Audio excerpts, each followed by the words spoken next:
CPTPP, China expressing interest.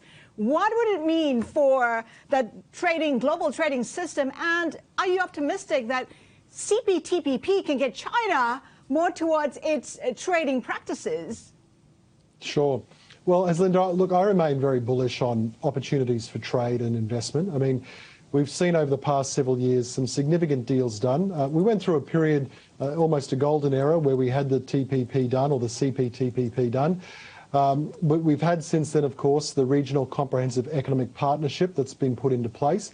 We are continuing to see strong interest towards from more countries in joining the CPTPP, including China, economies like Taiwan, as well as countries like the UK and Korea, as you mentioned. So I think it does underscore a recognition by a number of countries that these trade agreements help to facilitate trade flows, obviously. They help to facilitate investment flows, and those are going to be critical drivers of economic growth in the years ahead. Would China's membership make it even more imperative for the U.S. to be part of TPTPP, bearing in mind that it was initially thought about because it was supposed to counter China's influence? Well, you know, I remember when I was first in negotiations around this, Mike Froman, who at the time was the US trade representative for the United States, he was really driving this agenda. And I must confess, for me, seeing the United States walk away was a great loss. It would be great to have the United States come back. Obviously, China, if they felt that they could meet the standards, the very high standards that are contained in the CPTPP, would be a welcome addition given the significant impact of the Chinese economy. If we're able to achieve both countries, both China and the United States, joining the TPP, then it truly would become the precursor for what we hope and what ultimately is the goal of having an APEC-wide trade bloc in place. That's always been the long-term goal. It remains elusive. But being able to bolster the membership of the CPTPP would be a very significant step in the right direction. What remains elusive as well is the easing of supply chain disruptions. That's a huge headache for countries around the world. How long do you think this will persist? Will it continue through 2022? Well, we're seeing a lot of commentary that suggests exactly that. I mean, certainly all the early indications are that we're going to continue to see constraints or crimps on that supply chain. We already know that the impact of this will be felt throughout the holiday period over December and January. And certainly the forecasts continue to see that we can expect there to be ongoing supply chain issues leading into next year. But, you know, the opportunity that flows from this as well, has Linda, of course, is the way in which countries in the market more generally are responding.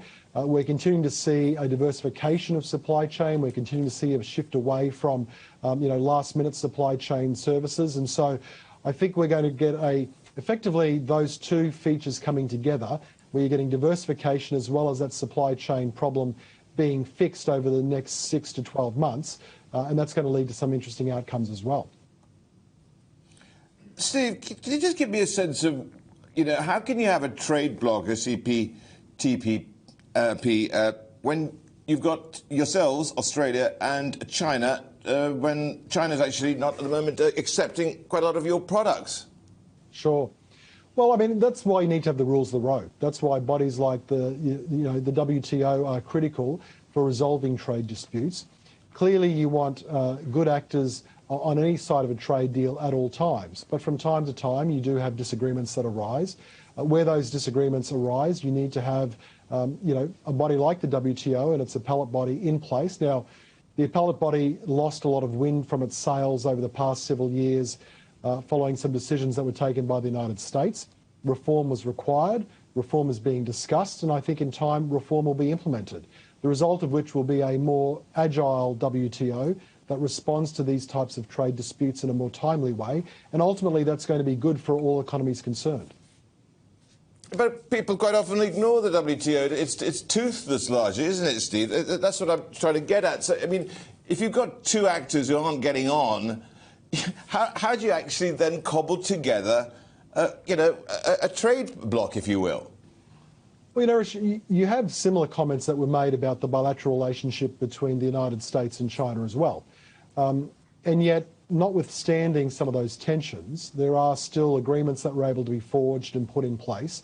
There does remain a broad recognition that these trade deals are critical drivers of economic growth. They drive productivity, they provide more efficient allocation of capital across markets, and that ultimately is to the benefit of all countries concerned. So call me a glass half full kind of guy, but I fundamentally believe that countries know that these trade deals are in their economic interests. They're good for their people, they're good for driving prosperity, they're good for driving efficiency, and for that reason there always remains a desire and a willingness to work in a bona fide way to try to achieve good outcomes. Now, sometimes that happens quickly, sometimes that takes longer, but the direction, the trend, is a positive one. Steve, taking a look at tensions between China and Australia, it does seem like Australia is already taking sides given the AUKUS deal. I'm just wondering, in the longer term, do you see Australia losing out? We're already seeing indications from China that it's buying more LNG from the US, it's also buying more US beef. Australia stands to lose. Well, you're seeing diversification on both sides, Linda, both in terms of demand and supply. I mean, certainly you are seeing some alternative input sources for China, but by the same token, you're seeing the Australian market diversify away from having such a heavy reliance on China. And frankly, that was probably timely and worthwhile. In fact, that was part of what drove the trade agenda, because no country wants to be have all of its eggs in one basket, so to speak. So that diversification happens on both sides of the equation.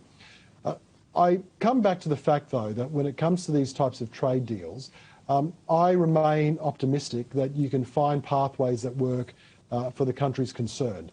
And notwithstanding that there are tensions, there still remains a lot of goodwill. There still remains opportunity to find common ground, because that ultimately, that interest, that self-interest, comes to the fore when it comes to countries making these types of deals.